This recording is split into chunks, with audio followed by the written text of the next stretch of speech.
Yo mga kaballers, may bagong balitang umiikot ngayon sa NBA off-season. Matagal na nga to pero mas lalong umiinit ngayon. Posible raw na mapunta si Ben Simmons sa Golden State Warriors. Legit kaya to o hype nga lang? At kung mangyari man, bagay ba siya sa sistema ni na Stephen Curry at Steve Kerr? Tara, himayin natin sa video na to. Like and subscribe ka naman para lagi kang updated about basketball. Ayon sa mga insider reports, free agent ngayon si Ben Simmons at may interest mula sa ilang teams gaya ng New York Knicks, Boston Celtics, and Atlanta Hawks. At oo, pati na rin ang Golden State Warriors. Bakit nga ba interesado ang Golden State sa kanya? Una, kailangan nila ng additional ball handler at defender. Kilala natin si Simmons sa ganitong galawan. Magaling humawak ng bola at malakas pa sa depensa. Malaking impact ito sa Warriors if magkataon.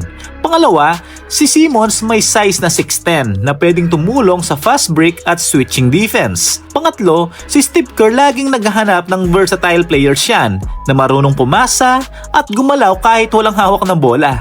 Kilala din si Simmons sa pagiging makulit at walang kapaguran sa loob ng court. Di man aambag ito sa shooting, pero naman he can make a shot sa sarili niyang play. Kung healthy si Simmons, pwede siyang maging solid contributor sa depensa at playmaking ng Golden State Warriors. Pero ito ang malaking butas sa kanya. Fit nga ba talaga siya sa sistema ng Warriors? At gusto nga ba ito ni Steve Kerr? Una, alam natin na hindi shooter si Ben Simmons. At ang Warriors built around shooting yan. Mula noon pa kila Stephen Curry and Klay Thompson ang core. Kapag may non-shooter sa loob, masikip ang spacing at mas predictable ang opensa. Kaya maraming mga hindi rin nagtagal sa Golden State sa mga nakaraang season dahil sa inconsistent sa kanilang shooting range.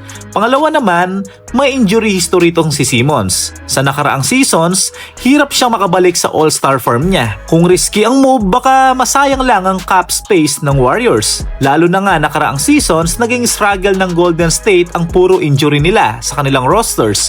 Baka dumagdag pa ito sa problema nila kapag nagkataon. Pangatlo naman, may overlap siya kay Draymond Green. Pareho silang playmaking forward na hindi banta sa tres. Baka mahirapan si Steve Kerr kung magkasabay sila sa court. At pwede rin siyang bansagan na Draymond Green version 2. Oo, sa depensa walang problema, pero if magkasabay sila sa loob, baka maging predictable ang mga plays nila. Kung matuloy man ito, ano kayang pwede niya maging role sa Golden State? Pwede siyang maging second unit player. Pwedeng mag-focus lang sa depensa, rebounds at pushing the pace. At syempre, kung mababalik niya kahit 80 to 70% na dati niyang laro, malaking tulong siya bilang point forward. Pero kung hindi siya motivated, magiging liability lang siya.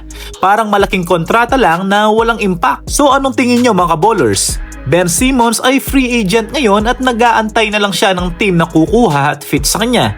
Good move ba ito para sa Warriors? O magiging problema lang siya sa opensa? Comment naman sa baba para pag-usapan natin to. Don't forget to like and subscribe. Thank you for watching. God bless.